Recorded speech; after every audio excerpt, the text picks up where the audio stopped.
ஒரு டிக்கெட் 4 படம் உங்கள் டிஸ்னி பிளஸ் ஹாட்ஸ்டாரில். நினைவில் நிற்கும் திருமணப்பட்டு விவாஹா தி சென்னை சில்க்ஸ்.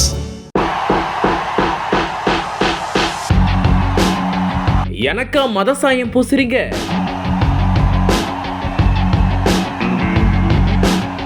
லெட்டர் பேடில் வைத்த பொட்டு மத வெறியர்களுக்கு அதுதான் குட்டு.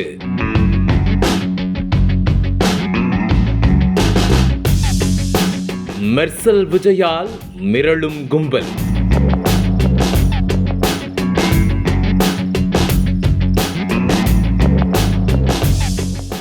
தமிழக சினிமாவில் முன்னணி நடிகராக பல்வேறு வெற்றி படங்களை கொடுத்து வருபவர் நடிகர் விஜய். இவரது செயல்பாடுகளில் கடந்த சில ஆண்டுகளாகவே மாற்றங்கள் தெரிந்தது. கடந்த ஆண்டு 10 மற்றும் 12ஆம் வகுப்பு பொதுத் தேர்வில் அதிக மதிப்பெண் எடுத்த மாணவ மாணவிகளை நேரில் அழைத்து பாராட்டியிருந்தார். அது மட்டுமல்லாமல் அவர்களை குடும்பத்தோடு வரவழைத்து விருந்தளித்து பரிசு பொருட்களும் கொடுத்திருந்தார். பின்னர் டிசம்பரில் ஏற்பட்ட நெல்லை, தூத்துக்குடி உள்ளிட்ட மாவட்டங்கள் வெள்ளத்தால் மூழ்கி ஏராளமான பாதிப்புகளை சந்தித்தது.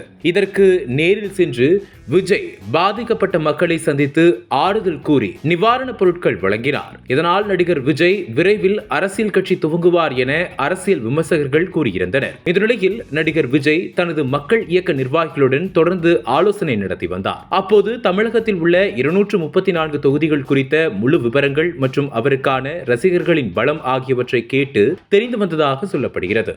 இதனால் நடிகர் விஜய் விரைவில் அரசியலுக்குள் நுழையலாம் என்ற குரல்கள் ஒலித்துக் கொண்டே இருந்தன. இதற்கிடையில் இந்திய தேர்தல் ஆணையத்தில் நடிகர் விஜய் தனது அரசியல் கட்சியை பதிவு செய்ய உள்ளதாக கடந்த சில நாட்களாகவே தகவல்கள் பரவ தொடங்கியது. இதற்கிடையில் பிப்ரவரி 2ஆம் தேதி நடிகர் விஜய் தனது அரசியல் கட்சியின் பெயரை அறிவித்துள்ளார். தமிழக வெற்றி கழகம் என நடிகர் விஜய் தனது கட்சிக்கு பெயர் சூட்டியுள்ளார். இதன் தலைவராக நடிகர் விஜய் இருப்பதாக அறிவிக்கப்பட்டுள்ளது. இந்த செய்தி வெளியானதில் இருந்து அவரின் ரசிகர்கள், விஜய் மக்கள் இயக்க நிர்வாகிகள் என அனைவரும் மகிழ்ச்சியில் உள்ளனர். இதுகுறித்து பல்வேறு அரசியல் கட்சி தலைவர்களும் ஆதரவுகளை தெரிவித்து வருகின்றனர். அதே சமயத்தில் இதற்கு கருத்து தெரிவிக்கும் அரசியல் விமர்சகர்கள் சிலர் நடிகர் விஜய் தனது அரசியல் கட்சியின் பெயரை அறிவித்திருந்தாலும் இந்த அறிவிப்பின் ஊடாக இன்னொரு பதிலடியும் கொடுத்துள்ளார் எனவும் கூறுகின்றனர். அதாவது கடந்த 2017ஆம் ஆண்டு வெளியான நடிகர் விஜயின் மெர்சல் படம் மிக பெரும் வெற்றி படமாக கொண்டாடப்பட்டு வந்தது. மேலும் அந்த படத்தில் GST உள்ளிட்ட மத்திய அரசின் சில நடவடிக்கைகளை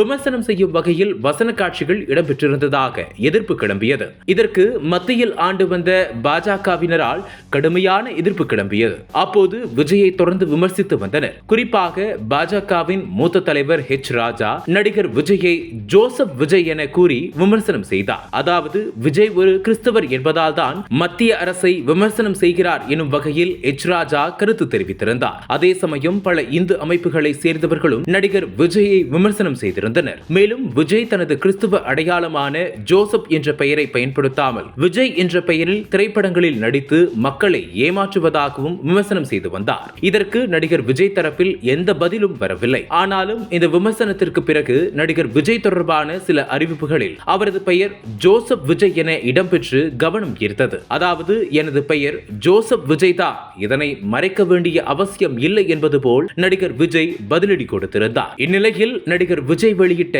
அவர் கட்சியின் லெட்டர் பேட் அறிக்கையில் நெற்றியில் குங்குமத்தோடு இருக்கும் புகைப்படத்தை பதிவிட்டுள்ளார். இதனால் நடிகர் விஜயை ஜோசப் விஜய் என கூறி அவரை மத ரீதியாக மக்களிடம் இருந்து பிரித்தவர்களுக்கு தக்க பதிலடி கொடுத்துள்ளதாக அரசியல் விமர்சகர்கள் பலரும் கருத்து தெரிவித்து வருகின்றனர்.